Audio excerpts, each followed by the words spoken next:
kepala dia, kepala dia kita boleh buka tau. Buka yang dia tak pakai topeng. Lepas tu ada pisau dia. Pisau. Kita boleh pegang pisau ni.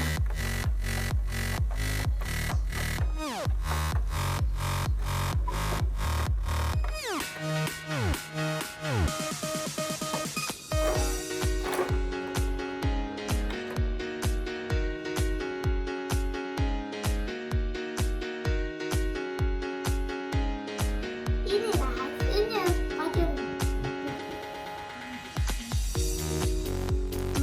Ini dia. Okey, ini saja video untuk hari ini. Sampai jumpa di lain kali.